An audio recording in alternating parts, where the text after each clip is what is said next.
Hi viewers, welcome to our channel. So ప్రస్తుతం చూసుకుంటే Janasena and TDP రెండు కూడా పొత్తుతో వెళ్తున్నాయి. అయితే ఇది రెండు కూడా బీజేపీతో పొత్తు ఏర్పాటు చేసుకోవడానికి సుముఖంగా ఉన్నప్పటికీ బీజేపీ అయితే మౌనం వహిస్తుంది ఇప్పటికీ. మరి ఏపీలో బీజేపీ పరిస్థితి ఏంటి? సోలోగా వెళ్తుందా, లేకుంటే ఈ పొత్తు ఏర్పాటు చేసుకునే అవకాశం ఉందా? సో ఈ అంశం మీద డిస్కస్ చేయడానికి ప్రజెంట్ మనతో పాటు సీనియర్ జర్నలిస్ట్ జగదేవ్ గారు ఉన్నారు. వారితో ఒకసారి డిస్కస్ చేద్దాం. సార్ నమస్కారం. సార్ మరి ఏపీలో బీజేపీ పరిస్థితి ఏంటి? పొత్తుతో వెళ్తుందా, లేకుంటే సోలోగా వాళ్ళే పోటీ చేస్తారంటారా? ఇంతకుముందు మీరు అంటే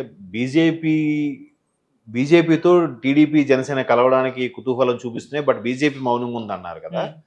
అది కాదు, నా అభిప్రాయం అది కాదు. బీజేపీయే టీడీపీ జనసేన అలయన్స్తో వెళ్దాము, ఎంతో కొంత మనము ఓటింగ్ సంపాదించుకుందాము, రేపు ఒకవేళ రాకపోయినా వీళ్ళిద్దరిని మన ఎన్డీఏ కూటమిలో కలుపుకొని మనం చక్రం తిప్పుదామన్న ఆలోచన బీజేపీ ఉంది తప్ప వీళ్ళేం కుతూహలం పడట్లేదు. మోరోవర్ టీడీపీ జనసేన అలయన్స్కి ఆల్రెడీ ఎంత గ్రాఫ్ ఉంది, దానికి మళ్ళీ బీజేపీ యాడ్ అయితే ఒక 1 or 2% తగ్గే అవకాశం ఉంది, కానీ పెరగదు. ఎందుకు తగ్గే అవకాశం ఉంది అని అంటే, తెలంగాణ ప్రకటించడంలో కాంగ్రెస్ కీలక పాత్ర వహించింది. మరి ఆ రోజు మద్దతుగా ప్రకటించింది పార్లమెంట్లో లైవ్ టెలికాస్ట్ కూడా ఆపేసి మద్దతు ప్రకటించిన పార్టీ ఏది? బీజేపీయే కదా. అది చూపించే తెలంగాణలో బీజేపీ పుంజుకుంది కదా. సో అలా జరిగినప్పుడు కాంగ్రెస్కి ఎక్కడైతే ఆంధ్రాలో పార్టీ లేకుండా చేసేసారో, ఒక సీటు కూడా గెలవకుండా, బీజేపీకి కూడా అలాగే చేయాలి. ఆంధ్రాలో చేస్తున్నారు కూడా. పోనీ సర్లే 2014లో తెలుగుదేశంతో అలయన్స్లో ఉంది, ఎన్డీఏ కూటమిలో ఉంది కదా, ఏదైనా మనకు ఉపయోగపడుతుంది అనుకుంటే స్పెషల్ స్టేటస్ లేదు, స్పెషల్ ప్యాకేజ్ లేదు, ప్రాజెక్టులు లేవు, రైల్వే జోన్లు లేదు, అన్నీ ఏదో నామకే వాస్తే లాస్ట్ మినిట్లో ప్రకటించేసి వదిలేశారు. 2018 బడ్జెట్లో ప్రకటించారు రైల్వే జోన్ కోసం, తర్వాత ఏది మరి లేదు. అంటే బీజేపీ కాంగ్రెస్ కన్నా ఎక్కువ అన్యాయం చేసిందని చెప్పాలి నా దృష్టిలో కదా. దేవాలయాలు చాలా ఇబ్బంది పడుతున్నాయి, ఎక్కడైనా చర్యలు తీసుకుంటున్నారా? టీటీడీ లాంటి దేవాలయము ప్రపంచంలో అత్యధిక జనాదరణ, భక్తులు ఆదరించే దేవుడు, కలియుగ వైకుంఠం, అలాగే కలియుగ పిలిచే దైవం వెంకటేశ్వర స్వామి దేవాలయం మీద ఇన్ని ఎలిగేషన్స్ వస్తున్నాయి. వీటి మీద ఎక్కడైనా స్పందిస్తున్నారా? మేము అయోధ్య రాముడిని రేపు ఇనాగ్రేట్ చేస్తున్నాను, గొప్ప అయిపోయి సంకలు గుద్దేసుకుంటున్నారు, నిజమే. మరి ఇవెందుకు పట్టించుకోవట్లేదు? ఇక్కడ కూడా చర్యలు తీసుకోవాలి కదా. కనీసం ఓకే, రాజకీయమే, పార్టీయే. మరి దీన్ని కూడా బాబు నువ్వు రాజకీయం చెయ్యు, మేము సిద్ధమే, కాదు నువ్వు అటు ఏడుకొండల వైపు మాత్రం కన్నెత్తి చూడకు, లేదంటే దేవాలయం మాత్రం ఇట్లా చేయకు అని ఒకటి చెప్పలేరా? ఎందుకు చెప్పట్లేదు? సో ఇవన్నీ సగటు ఆంధ్రుడి అభిప్రాయం. అర్థమవుతుందా?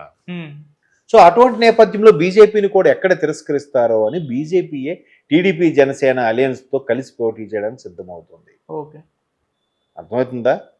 కానీ వాళ్ళకి కావాల్సింది ఏంటంటే, ఒకవేళ పొత్తు లేకపోయినా రేపొద్దున్న సెంట్రల్లో మాకు ఎన్డీఏ కూటమికో లేదా పార్లమెంట్లో మాకు మద్దతు తెలపండి, అదే వాళ్ళ అల్టిమేట్ గోల్. దానికోసం బీజేపీ వాళ్ళు ఏమైనా చేస్తారు. స్టేట్స్లో ఏముందండి, 29 రాష్ట్రాల్లో 20 రాష్ట్రాలు కాంగ్రెస్ తెచ్చుకున్నా సెంట్రల్లో బీజేపీ ఉంటే వీళ్ళందరూ ఏం చేస్తారు? కాంగ్రెస్ ముఖ్యమంత్రులు చేయలేరు కదా. ప్రధానమంత్రి సెంట్రల్లో ఉండే ప్రభుత్వమే కదా కీలకం. సో అది బీజేపీ వాళ్ళ ఉద్దేశం. కాబట్టి బీజేపీ మెల్లగా టీడీపీని దువ్వుతోందని కొన్ని వార్తలు వస్తున్నాయి. ఎంతో కొంత ఓటింగ్ పర్సెంటేజ్ వస్తుంది. లాస్ట్ టైం 2014లో కూడా 2 సీట్లే గెలుచుకుంది, కానీ 2 సీట్లకు కూడా చంద్రబాబు నాయుడు గారు న్యాయమే చేశారు. ఆ 2 కూడా మంత్రి పదవి ఇచ్చారు. ఎందుకు ఇచ్చారు? రేపొందు సెంట్రల్లో మనకి బడ్జెట్లో కానీ, స్పెషల్ స్టేటస్లో కానీ, ప్యాకేజీలో కానీ మనకి వెసులుబాటు ఉంటుంది, మనకు కొంత ఫేవర్ చేస్తారు. పైగా 29వ రాష్ట్రం తెలంగాణ అనుకుంటున్నారు, కానీ 29వ రాష్ట్రం ఆంధ్రప్రదేశ్, దీనికి ఒక క్యాపిటల్ లేదు, ఏమీ లేదు, ఏదో ఆదరిస్తారు, చూస్తారు అనుకున్నారు. చూశారు. ఆ మరోవైపు వైసీపీలు కూడా చంద్రబాబుని రెచ్చగొట్టి వదిలేశారు. ఎంతవరకు తేలేదు, ఏమీ లేదు, స్పెషల్ స్టేటస్ లేదని. సరే ఈయన కూడా నిజమే కదా, 4 ఏళ్ళు అయిపోతుంది, ఏమి మాట్లాడలేదని చెప్పి ఈయన వాళ్ళతో ఎంతో కొంత ఇబ్బంది పడ్డాడు. అవి ఎడమొహం పెడమొహం అయితే అయ్యింది. మరి వైసీపీ వాళ్ళు వచ్చాక ఏం చేశారా? ఏం లేదు. ఎందుకు? వీళ్ళకి భయం, ఎక్కడేమి ఏ కేసు ఓపెన్ చేస్తారని వీళ్ళ భయం వీళ్ళది. వెళ్ళడం, సోప్ వేసుకొని రావడం, ఏది లేదు. మరి బీజేపీ అది కరెక్ట్ కాదు కదా, మరి ఎందుకు? సో అలాంటప్పుడు బీజేపీ ఎవరితో పొత్తు పెట్టుకుంటుంది? పొత్తు పెట్టుకోవడానికి ఏమాత్రం అవకాశం ఉన్నా వదులుకోకుండా ఉండడం కోసమే తెలంగాణలో ఒక పవన్ కళ్యాణ్ గారితో జనసేనతో పోటీ అయ్యి మేరా సాత్ పవన్ హై అని చెప్పి పబ్లిసిటీ చేసుకొని, మరోవైపు ఎన్టీఆర్ కుటుంబానికి సంబంధించిన పురంధేశ్వర్ గారిని ఏపీలో బీజేపీ హెడ్గా చేసి అక్కడ కూడా మళ్ళీ ఏదో చేద్దామన్న ఉద్దేశంలో బీజేపీ రకరకాల పావులు కదుపుతూ రకరకాలుగా ప్రయత్నాలు చేస్తూ టీడీపీ జనసేనతో అలయన్స్ అయితే మనకు కూడా కాస్త 1-2 సీట్లు వచ్చినా కూడా మన ఉనికిని కాపాడుకునే వాళ్ళు అవుతామనే ఉద్దేశంలో బీజేపీ ఉంది. కానీ ఎవరితో పొత్తు పెట్టుకోవడానికి సిద్ధంగా ఉంది, కానీ ఇటుపక్క పార్టీలు పొత్తు పెట్టుకోవడానికి సిద్ధంగా లేవు. అర్థమైందా? అది అందుకు అంటున్నాను, బీజేపీతో వీళ్ళు పొత్తు పెట్టుకోవడం కాదు, బీజేపీ వీళ్ళతో పొత్తు పెట్టుకోవాలని చూస్తారు. తెలంగాణలో మోస్తరుగా ఉంది, కానీ ఆంధ్రాలో అసలు ఏం లేదు కదా. మరి మీరే చెప్పాలి. సరే, అంటే బీజేపీ అడిగినన్ని సీట్లు టీడీపీ ఇవ్వట్లేదు, అందుకే ఇప్పటివరకు డిక్లేర్ చేయలేదు అన్న ఒక రూమర్ కూడా ఆ మధ్య స్ప్రెడ్ అయింది సార్. దీంట్లో మరి నిజముందంటారా?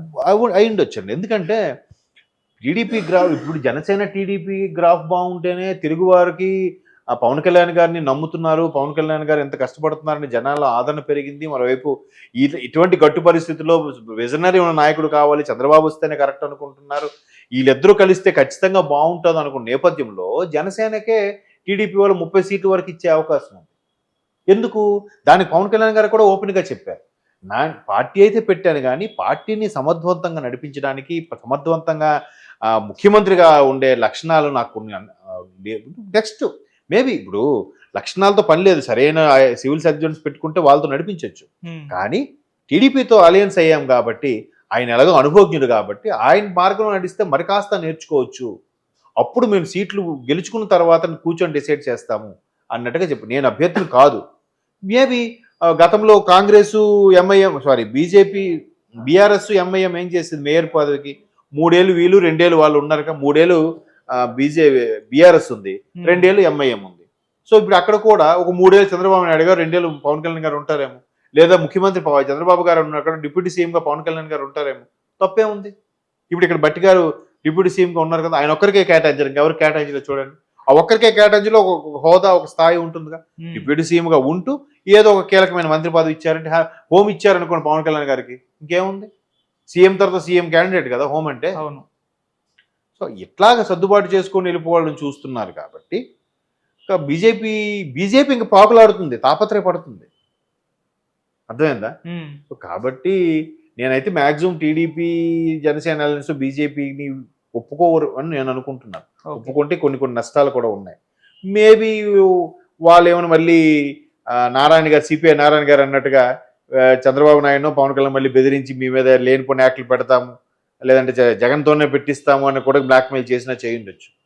సో చూద్దాం, కొద్ది రోజులు ఓపిక పడితే టీడీపీ జనసేన గవర్నమెంట్ ఫామ్ అయిన తర్వాత ఎలాగో వాళ్ళు అవుట్ ఆఫ్ 25 సీట్లకి ఈజీగా 20 సీట్ల వరకు గెలుచుకుంటారు టీడీపీ జనసేన అలయన్స్.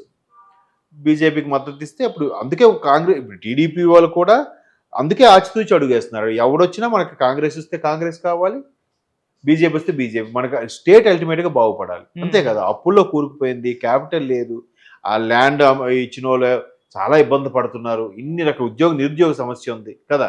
వీటన్నిటిని దృష్టిలో పెట్టుకుని టీడీపీ కూడా జాగ్రత్తగా ప్లాన్ వేస్తుంది.